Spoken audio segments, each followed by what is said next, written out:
Welcome back to Sonoma Raceway here, the delightful sunshine of April. You wouldn't believe it, would you? It's absolutely gorgeous here at the moment as we bring you the Mission Foods Sonoma Speed Tour live from Sonoma Raceway. First time I've ever been here with green hills in the background, because usually we're here in the summer or later in the year, but great to be here in April. The weather is perfect. We're just under 50 minutes from San Francisco. We came across the Golden Gate, and that has been the case for many of the drivers and entrants here this weekend. Alongside me, Scott Conway, and of course Ben Sissel. And Ben, I got to find out, you've always got a favorite in each of the groups. Which is it to here? This is my favorite group. This is group 1, do you 3, get paid 4, every time? 5B. Somebody sends you a beer every time you said it. No, I mean, I love HTA, but I love HTA for different reasons. This is the reason. HTA is probably our most popular group, so I love it for that reason. But these are my favorite cars. There's my favorite car. James Alder. Yep. 1952 Jaguar XK120. Now, this dude is the bravest man in the paddock. He drives. He drives it to the races. He lives in Reno, Nevada, and drives the car to the races, knowing nothing's going to happen to his Jaguar. and that's never the home. case. Well, that harkens back to the old SCCA club days when that was pretty much the norm. You didn't have all these fancy trailers and rigs and what have you. You know, you drove your car to the track, you taped up the headlights, you kind of, put a number on the side, went out and raced, and then when you were through, took all that stuff off and drove it home. Well, that's why he is the real deal. In other words, he is doing it as it was done back in the day. And, yeah, really interesting guy. Great character. I've done some commentary with him as well in the past. He was complaining this weekend he had a little brake disc issue on the front left. And I don't know, I'm guessing he sorted it out somehow. But he is a marvelous man for finding bits and parts when he needs them. And like you say, from Reno to here, no mean feat. And he's done it again. And he'll be off, I'm sure, on Sunday night. Yeah, so we're monitoring our YouTube, so go to SpeedTour TV and leave some comments. Who are you rooting for? Lots of different cars in this, so let's go through. We got Gear Ramleth, Travis Engen, Mike Zupko, John Adams, not only our third president, but out there racing in a 94 Toyota WSR. Donald Racine, Dennis Racine in Mini, Scott Brown, James Steer, Alec Hugo, Will Carson. I met Will Carson's son this weekend. Adam, the drummer of AFI. Any AFI fans watching the races here?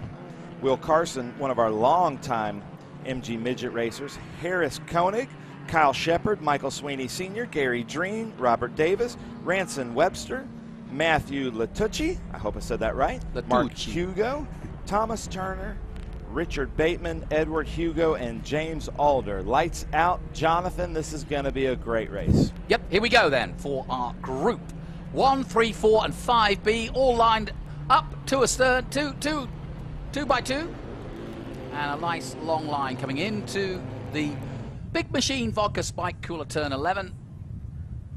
And yep, a quite eclectic group of different cars, some tin tops, some open wheelers, and we've even got a Toyota out there. Away we go then. Green flag waves, and we are racing at Sonoma. And this should be the battle of the Lotus 23s as we had last weekend, Jonathan and Ben. We had Gear Ramleth, the defending Bell Helmet champion for Group 5 BFM, won that last year at Circuit of the Americas, and he won it over Travis Engen. Engen and Doc Bundy was third. Engen was wanting to get that championship, but he just couldn't quite wrest it away. And don't count out Mike Zupko in that Elva Mark 7. Dennis Racine back there in that Monte Carlo looking Mini of Patty Hopkirk with the headlights on. Got passed there by, I think, the MGB GT of Scott Brown, the Huffaker MGB GT. Yeah, those two Minis had a great battle. We had them during the Beast Sedan feature race last weekend, and that Mini almost stole the win away from those 2 Datsun 510s last weekend. I would think this would be a great handling course for the Mini. Not very long straightaways. It can stay right with the rest of the cars. Oh, look at this, side by side. Here's the race. Look at that MGB GT of Scott Brown, followed by Dennis Racine, and then there's James Steer in the 1962. Now, the 62 is what we saw Dennis Racine in last weekend, but right now he's in that Monte Carlo Mini of the 177. Yeah, Steer usually drives in Formula Fords. He's a longtime club racer with SCCA, but entered in the Mini. That's again quite a change from a purpose-built Formula Ford into a production Mini that has a short wheelbase and really handles well. Just looking at the two Lotus 23Bs leading the way, one 62, the other 63. The 63 leading. No real difference though. It doesn't look like. Was there a change in the year? Probably not. Not really. I think it debuted in 1960, right at the end of the 1962 season at Nürburgring with Jim Clark driving. And there's not that much change engine-wise or styling-wise or whatever. They're both Colin Chapman designed cars and designed for the FIA Group 4 World Championship. And again, Gear Ramleth has run a number of years, as has Travis Ingen. They're very familiar with one another. They've raced at many tracks around the country here and always have a good time and enjoy driving those Lotus 23Bs. Now Ramleth pulling away, isn't he? That's John Adams and that Toyota. Poor John Adams just can't get away from the British. He's had 300 years of trying to get away from the British, and he's in a British sandwich right now with that MGB and the Mini. Planned that way. Yeah. The World Sports Racers, I don't know that much about the engines in the car. I'm assuming it's the Toyota, obviously, but they were a support series back in the mid-'90s for the American Le Mans Series when it was trying to kind of get it on its feet, and they were supporting that. They usually have a World Sports Racer here from David Baumann. He's one of our great World Sports Racer drivers in Group 5 BMSR. And here's Koenig. I believe he's in that Sports Renault, which was the forerunner to Spec Racer Ford. So there's that Lotus of Gear Ramleth coming through Optima Battery Turn 7, coming through Franklin Road Complex. Beautiful car. That car just looks very well balanced. It's kind of what are slightly downhill S's. Well, let me ask you about balance, because obviously he's on the right-hand side. But how do you balance when you're trying to go fast through those S's? How do you balance the car? I mean, do they weight the other side a little? They put ballast in it, yes. They have weights that they put into the car, or they can move. I know a lot of the cars, at least back in the day, they would move the battery to one side or the other, or they would move, kind of reroute some of the plumbing. But it was mostly done with ballast weight. And again, if you had more right-hand turns than left-hand, of course, you balanced it a little bit more to one side than the other. But again, that is a very, very well-balanced car, and you need a well-balanced car here. Yeah. When we go back east, I think Chris D'Amico, and I know Travis Ingen would definitely agree with you. It's a well-balanced car, well-driven car. Travis Ingen has won the 5B MSR Sprint Point Championship, had won it for a consecutive 8 years in a row, lost it last year to Chris D'Amico in that Malik. And when we go back east, that's usually the other car up here with Mike Zupko and these two Lotuses. Yeah, that's a good point. Speaking of balance, we were watching Travis Ingen there in that Lotus 23. His hands. He's so precise with his hands. You don't see him sawing back and forth. He did one corner, one turn there through the Big Machine Vodka Spike Cooler, turn 11. And it's so great to watch these drivers driving so smoothly. And he has three different cars, but the one thing that you just brought up is the smoothest. And I think he learned that from the prototype that he drives, that Audi that he will be driving in groups 5 Alpha, 7, 9, and 11 coming up later on today. But you have to be very smooth. Obviously, any untoward hand movements scrub off speed under prototype. And you say he's very smooth in this Lotus. He's very smooth in that Chevron, the Formula B car that he has. But I believe he learned that from the prototype and how consistent and how smooth you have to be. And again, drivers back in the day, Peter Gregg, he never looked fast on the track. But at the end of the day, he was always up at the top of the timesheets. That's because he was so smooth. He never looked fast, but he was very fast. Third place, Zupko in that Elva Mark 7. And there's that Toyota you mentioned, 1994, that WSR. Right. I believe Baumann's is a 96, if I remember correctly, but it was in the mid-90s was when this class, and I had not been familiar with them. I followed the American Le Mans Series. My dad and I and Greg Kramer were announcing in some of the American Le Mans Series races, and I didn't remember it, but there it is. And researching it, again, they didn't say that whole much about it. Obviously, I would think it was a Toyota engine with the Toyota name on the car, but it was just a support race, much like the Women's Global GT race was back in the day. Yeah, yeah. So here's a father-son battle. Minimania.com. Don Racine with Dennis Racine following. Don and Dennis have been racing minis pretty much all their lives. It just astounds me, and I'm going to talk to the man who knows, but minis here in this country just doesn't seem to make sense to me. I grew up, the country roads of England, but why are there so many minis? And I'm right, aren't I? There are lots more minis here than anywhere else. They didn't import a lot when they were for sale new, but now that with the gray market, and now that they're over 25 years old, there's tons of people importing and restoring and racing minis, which just makes it, they're just fun to. Oh, yeah. I always tell people, because people make fun of me for being 6'3" and 250 pounds driving a Mini for my daily driver. I have a 67. Now you fold yourself in there, huh? It's the most fun car to drive legally. Yeah. Like you can go out and country roads that are 40-mile-an-hour speed limit and have a blast driving at 40. Yeah, you get over 35 and you're grinning. Yeah. Basically. And everybody's looking at you like, why is he having so much fun when I got my Tesla here? And you can tell them. Yeah. Well, so much fun. Yeah, back in the 60s, before they kind of pared down some of the classes, C sedan used to be where the minis and Morse minis were at, and they were very potent. Then they moved into GT4 and GT5 in the hands of Joe Huffaker, and he pretty much popularized the Mini for club racing. Then moved into GT Light, where he's won some national championships in a Mini Cooper. I've got an idea. How about next year, Ben, when we come here, we do a gymkhana around the streets of San Francisco in a Mini, going down those special stairs. Yeah. 22nd Street, see how much air we can get. Lombard Street. Do a bullet reenactment. There's Will Carson in the back in that white midget. And here is the MGB GT. Puffing a bit. From Huffaker. Beautiful car.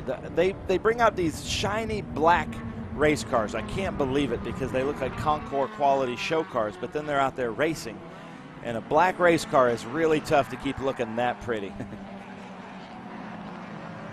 Yeah, the MG Midget is my favorite car. We talked about this last time, I believe, at Road Atlanta. Rick Fraser usually has a good MG Midget and Austin Hilly Sprite, but MG Midget was my favorite.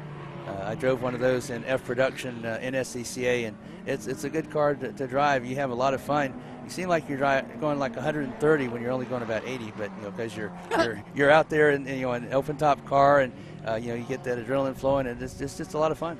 They are fun, but I don't want you to get canceled, so they're MG little people.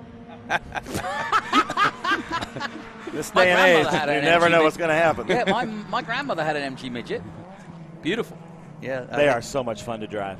Yeah, that one has a 1275cc engine in it, but some of the others had a little bit larger engines and had obviously a little bit more weight added. But the one I had was 1275cc, and it was a lot of fun. Back in the day, we had the E, F, and H production that raced together, and then we had one B Sports Racer that usually was thrown in with us. I have a comment here from Evil Scientist Moose. I love these I love his names. Yeah, this is great. It says, even black street cars are hard to keep nice. Yeah, I agree with that. Yeah, that's true. Certainly down in the southeast when the pollen season comes around. Yeah. Yes. Look at the different leaning on there. Yeah, and do you notice how the Mini just lifts the wheel up? Yeah, that's very common with them because you were talking about balancing and weight transfer. That actually is how you drive that car fast. You lift that inside wheel up, and it's just nothing to have it come up, go back down, come up, go back down. Well, I liked Ben's description at Laguna last weekend, saying, I asked about the suspension of the Mini because there must be something about it. And he goes, yeah, it's a hockey puck. Yep. Yeah. Look at this Will Carson on the inside of Alec Hugo, taking the lead in that MG Midget, the Spridget out there. His son Adam, I talked to earlier, big fan of his band AFI, the drummer of AFI, and he thinks he's going to be out here vintage racing a Spridget with us here in a few years. That was a great pass by Will Carson, who is local to here.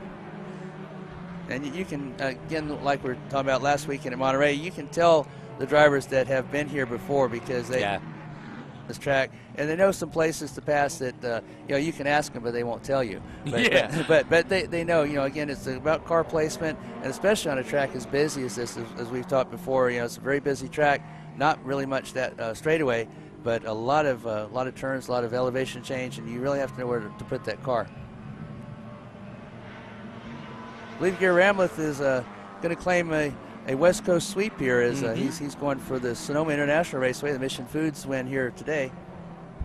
Travis Engen, I know he's a very good driver. I think we all would agree upon that. It's just that, that Lotus 23B, he can see Ramleth, he just can't get to him. I bet he wishes he was in his Audi now. Yes. That's Harris Koenig there in that 1987 Renault Sports Racer. How would you say Renault, Jonathan? Exactly as you did. Well done. One of the oldest car companies in the world. My whole childhood, it was the Renault Alliance. Oh, gosh. You're going to wash your mouth out with soap to say that. You can't say Renault. Yeah, Renault. Renault used Monsieur, c'est Renault. Renault used to have an Alliance Cup, and that was the first thing they said. It's pronounced Renault. So you were asking me my favorite, and this is going to be crazy. It's not a British car. What? I like the Robert Davis 1961 Ferrari TR61, which is the number 15A, the red one, because he also pulls it with an old tow truck with a Lotus 7, and it's an open trailer. Highway 101 coming up here. Got to see his beautiful red Ferrari. With the plastic hood over the... that's the hood over the carburetor. I heard him start that up yesterday right in front of me, and I was like, oh, piece of art. But there's Kyle Shepard in that 69 Eldon Sturgis MK7. Now let me tell you a little bit of story about that Ferrari. You know, you see all these big wings on the cars these days, big spoilers. When this car was designed, it was a development of the 1962 car. This car designed for Le Mans and the World Sports Car Championship. They had disappointing results. So they redesigned the car. One of the things that was happening on their test driver was they were getting exhaust fumes into the car. So they put a lip on the back of the car. And it cured that. Well, Richie Ginther was one of their test drivers. And he drove it, he came in and he said, you know, this car is very stable at really high speeds. You know what they had created? Before anybody even realized it, they had created the first spoiler. Yeah. And they didn't realize they had created just to clear the fumes out. Long before any engineers could determine how wind flow and this, that, and the other. Good story. They had designed a spoiler. That is a good story. Thank you, Scott. Such cool cars. The other one, the 49, the 1960 Porsche Abarth GTL. I believe they made 20 of those. He's out here racing that in this group. And there goes your favorite car, that Golf Mini, with the Abarth right behind it there through those turns. And Ben, even rarer than that is that Elva Sturgis you mentioned. There were only 4 of those chassis made. Only 3 of those were completed. Elva actually started the car, and they ran into Eldon started the car, ran into financial difficulty, and they sold those 3 chassis to Bill Sturgis, which is where the Sturgis name comes from. Sturgis completed those cars, and there are only 4 known to be in existence. 3 of them completed. The 4th chassis was put in storage and then later made into an Eldon sports racer. Eldon recovered from its financial difficulties through Formula Ford, but again, rare car. Only 3 of those are known to be in existence. Wow. So I'm seeing white flag out there right now. This is the final lap. There's a beautiful Datsun right there. Michael Sweeney Sr., Group 3 GT, 1969 Datsun Roadster. Yeah, that's our first glimpse of that one. Today, anyway. We saw it last week, of course, at Laguna. Yeah, the Datsuns used to be very potent in D production. A good friend of mine long ago won an SEC National Championship, Bob McQueen, in a Datsun Roadster. And here is your leader with that beautiful painted Denmark-like helmet and with a name like Geir Ramleth. I'm guessing I'm right in calling him a Dane. A lot of practice. 23B. A lot of practice in your pronunciations today. Danish, not a problem. When I drink beer, Danish beer comes up a lot. That's you get your pronunciation right. Danish bacon as well. Oof. So Geir Ramleth on his way then to what is another victory in that beautiful 1963 Lotus 23B. Wheeling it nicely into the last corner, our big machine vodka spike cooler turn 11, and then into 12, the final turn here, and onto the main straight to take the checkered flag here in our Group 1, Group 3, Group 4, and 5B feature race 1. Travis Engen will follow him home in second place in another Lotus 23B, but this one from 1962. And then John Adams, not only a president, but a good peddler. Founding father. He was fighting out there with the British today, keeping those traditions alive. Absolutely. The British are coming, quite literally. But they didn't get past them. That's the important part for John. No. They came to wine country and stayed. And the Minis, here they come to finish off their race. What a good little battle that was, and they crossed the line almost identically.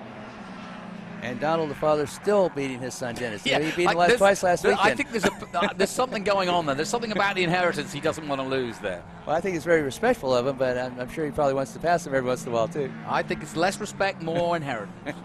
I think it has nothing to do with that. I think Don's faster than Dennis. Sorry, Dennis. I think that's just the straight up truth. I think Don's got him right now. But Dennis was closer this weekend in that particular car. That's true. Great cars out here. Beautiful, beautiful scenery, beautiful cars, and a great place to watch it at here, Jonathan and Ben. Yeah.